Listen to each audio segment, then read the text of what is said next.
In this video, I'm going to take you through a simple and stepwise approach of how you can get help for your sleep issue, no matter what it is, on the UK's National Health Service, the NHS.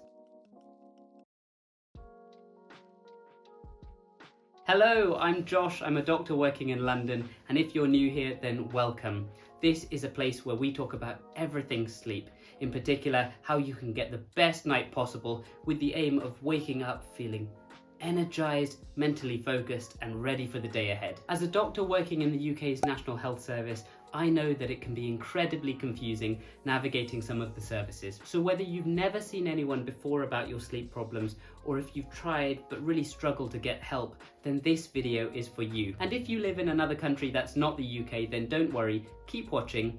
Although this is a video on sleep services in the UK's National Health Service, many of the topics and principles we'll cover do really apply to most healthcare systems in the world. So in this video, we'll be talking about how to get the most out of your first meeting with your GP, how to get a tailor-made plan specifically for your sleep issue, and getting a referral to a specialist and what to do if you're worried about waiting times. I'll try and leave some timestamps down below so you can jump ahead if you want to, but to be honest, I'd watch from the beginning because it will give you a much better appreciation of the system as a whole and how you can get the most out of every stage. And with that, let's begin.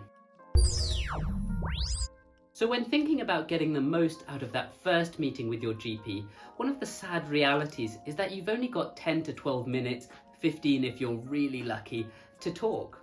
And most people overestimate how much they can actually realistically get into 10 minutes. So well before you have that first consultation, there are actually two things that you can do ahead of time that will maximize how much you can actually get out of your first consultation.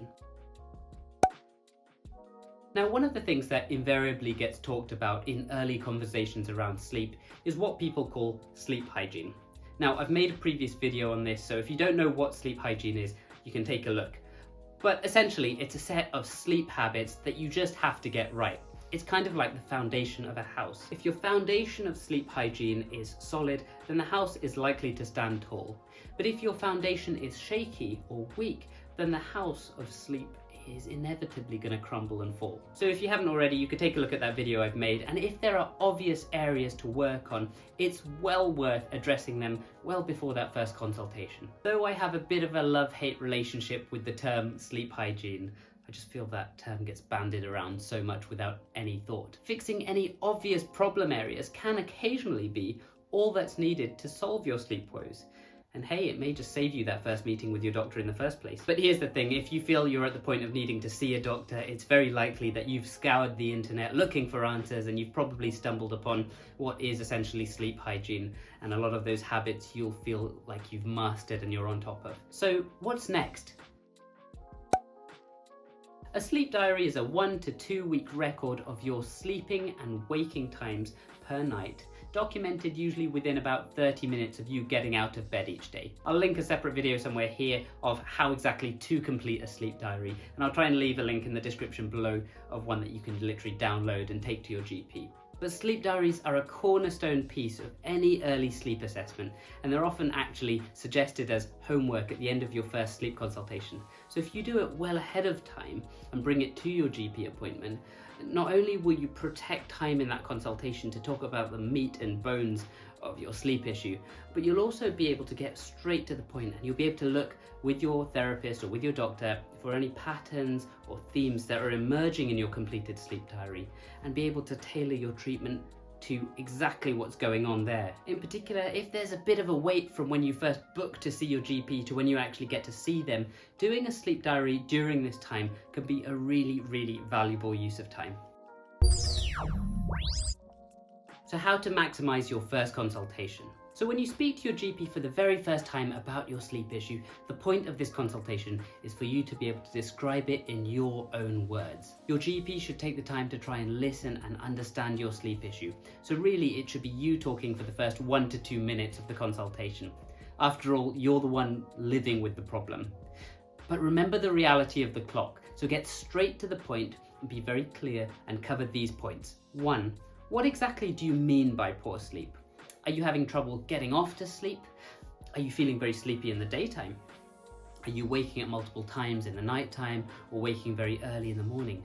Or are you just waking feeling very unrefreshed? 2, how long has your sleep been a problem? Has it been days, weeks, months, longer? 3, your daytime functioning. Are you sleepy in the daytime or are you awake but just feeling exhausted? 4, can you think of anything that triggered the sleep issue to begin with? 5, whether you currently or have previously taken any sleeping supplements or medications, whether they be prescribed or over the counter. 6, what you think is causing your sleep issue. And 7, whether you have any particular expectation or any particular idea of what you think might be helpful. Okay, so once you've got an answer to all of those questions, try and summarize them back to yourself in 1 to 2 minutes. Obviously, if there's something that's not on that list that you feel like you really need to bring up, do mention this early. Next, your doctor will probably want to ask you a couple of questions too. The aim of this really is to cast the net a little bit wider, and so by asking you a few additional questions, they'll be able to identify what exactly might be driving your sleep issue. Some of the questions are there to clarify things you've already said, and some questions might seem a bit odd or unrelated, but the aim of this process is really to get an idea of the type of sleep problem that's affecting you. Okay, so by now you should be about 2/3 of the way through your initial sleep assessment. And although you might not have a formal sleep diagnosis by now, it's very likely that by discussing with your doctor or your therapist, a general idea of the sleep problem will have emerged. So let's call this the sleep flavor. And as we'll see going forward, your sleep flavor is really important in making a tailored plan to investigate and treat your sleep problem. So once we've got this sleep flavor, the next step is getting a tailor-made plan for your sleep issue. To do this, we have to go through a 3-step cycle: search, shuffle, and treat.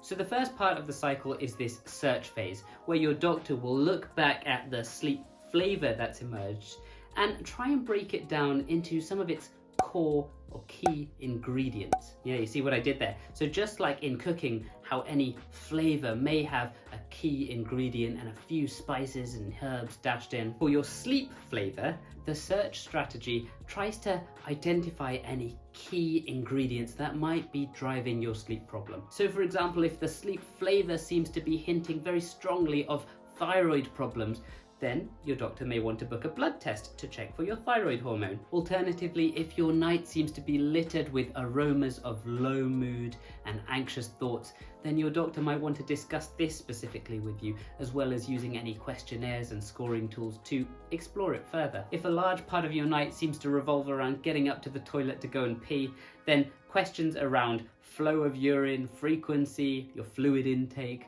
as well as maybe a prostate examination if you've got one, they will all help. So I'm not sure whether this is all sounding a little bit unnecessary, but the point of the search strategy is to be able to identify and test things that we're picking up on from your description of your sleep experience or lack of sleep experience. So it's important to recognize here that there's not always a tool or a test for every condition.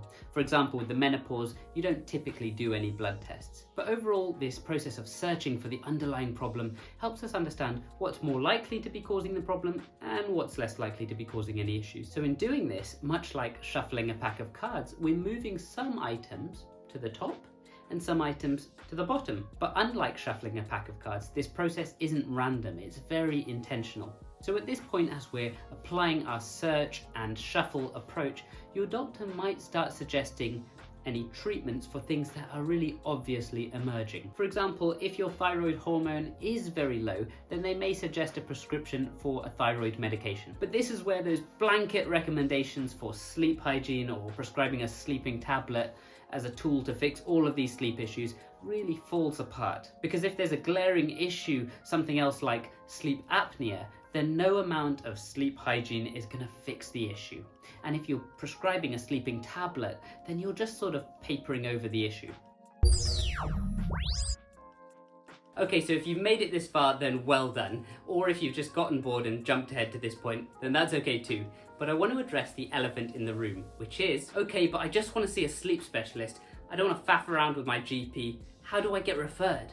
Okay, steady on, no need to be rude. But firstly, if you've gone through that process above, you may find that some of your sleep issues might have improved considerably, as the things that your GP can explore with you, they can also often treat in primary care. But if your sleep needs are beyond what can reasonably be managed by your GP, it's certainly worth being aware of the types of services that they should be able to help you access. Broadly speaking, these are digital services, local hospital services, and specialist sleep centres. Let's start with these digital services. So over the past several years, there are a number of apps and online resources that have been created and developed to help people with sleep issues sleep better. The benefit of these, of course, is that they can be accessed instantly and from the comfort of your own home.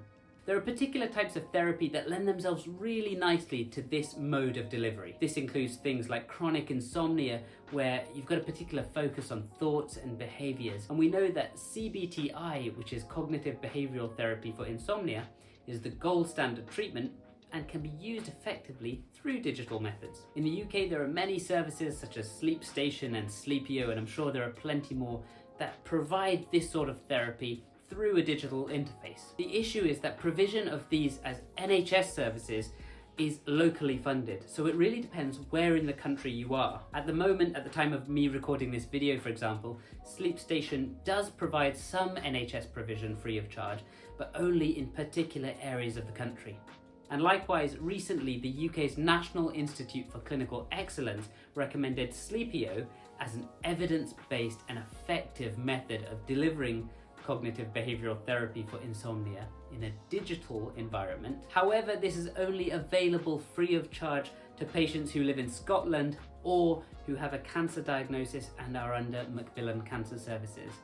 This may all change, but that's the way it stands at the moment. Either way, it's certainly worth asking your GP whether there are any digital or online services that might be helpful for you. The second avenue is seeing a hospital specialist with a subspecialty in sleep. So for example, with obstructive sleep apnea, this will often go via the local hospital's respiratory team. These teams can often offer the sleep studies needed to investigate particular sleep conditions relevant to their specialty, as well as then going on to offer particular treatments such as CPAP for sleep apnea. The benefit of this service is that almost all GPs have access to a local hospital service. These referrals can be made by your GP using the UK's electronic referral service, which they'll be very used to using. And this obviously has the benefit of being seen, hopefully, in your local area. And finally, we have specialist sleep centres. Now, these are not that common, and there are only a few of them in the UK, but if you need really specific specialist sleep expertise, then this might be the most appropriate place for you to be seen. In specialist sleep centres, they can often coordinate your whole sleep journey, right from that first sleep assessment all the way through to ordering sleep studies, and then being able to pass you on to either one or many team members who may be involved in managing your sleep. For the most part, these are places where people who have slightly more unusual or difficult to diagnose or manage sleep conditions go to be seen and treated. The thing is that who you need to see, where you need to see them, and how that care gets delivered, as well as any of the tests or treatments that might be appropriate, is completely dependent on the nature or the flavour of your sleep issue. This really is about personalised care. There's a really great quote from the late Stephen Covey, who wrote the book The 7 Habits of Highly Effective People, which says, if the ladder is not leaning against the right wall, then every step we take just gets us to the wrong place faster. And it's just the same with accessing these sleep services. You really want to be seen by the right person. When you're accessing NHS services, many people are a bit worried about waiting times. Here are a few of my thoughts. Number one, go back to your GP again and just ask, are there any digital, online, or even paper resources that can be helpful in getting things started? Some of these services that I mentioned earlier, such as Sleep Station and Sleepio, are usually paid for services, but for example, Sleep Station, even if it doesn't offer the full NHS free service in your area, will often offer a subsidised version of their package at a discounted rate. So how about other resources? Well, in the past, I've had a real moan about all sorts of sleep gurus online chucking in their 2 cents about sleep issues. I think it can be really damaging and unhelpful when you get completely incorrect advice about sleep online. But there are also a handful of really good and reputable sources that you can check out, and I'm hoping that this is one of those spaces. And this seems like a completely unplanned and totally appropriate place to say that if you haven't already subscribed, then please do go ahead and do so now. I will wait. Okay, you done it yet? And can I also ask you to do one of two things? Number one, if you liked the video, then please do hit that like button. Apparently it's good for this channel in some way. I still don't know how. I haven't been on YouTube long enough to understand it. But if you didn't like the video, then don't hit like, but maybe leave a comment below. Just tell me if there's something that I could have done better, maybe an idea for a video that you might like to see in the future. Don't worry, you won't hurt my feelings. No, but seriously, I'm looking for any constructive feedback on how I can make this an actually useful and interesting place for you. Anyway, that's enough of that. Why don't we get back to the video? Okay, our final avenue for what you might do if you're worried about waiting times. Private sleep specialists. Okay, I said it, the dirty word, the word that in the UK we don't talk about. It's sort of like money and politics, we just don't go there. But look, it's totally understandable. If you're thinking about seeing someone privately, it might be a good option for you. But you need to make sure that you're seeing the right person for your sleep need. Unfortunately, I've spoken to patients in the past who have come to me after having seen sleep specialists only to have found that they were sleep specialists in respiratory medicine when who they needed to see was a sleep specialist in neurology, for example, or vice versa. This can be a really expensive mistake to make, and so that's why I think having that first consultation with your GP is a no-brainer. Because by the end of the consultation, even if you don't want to pursue it any further in the NHS, then at least you could ask your GP, hey doc, what sort of a sleep problem do you think I have? Does it have any hints or aromas of particular things going on? And if I were to see someone privately, what would you recommend? Okay, well that brings us to the end of the video, and I hope that was a little bit of a helpful summary for some of the sleep services that are available through the NHS. The main thing is knowing that there are services out there that you can absolutely access them. Your issues might not be solved immediately, but getting the ball rolling is a really important step, because as we say here, a better night is a better day. And with that, I'll see you in the next video. Bye-bye.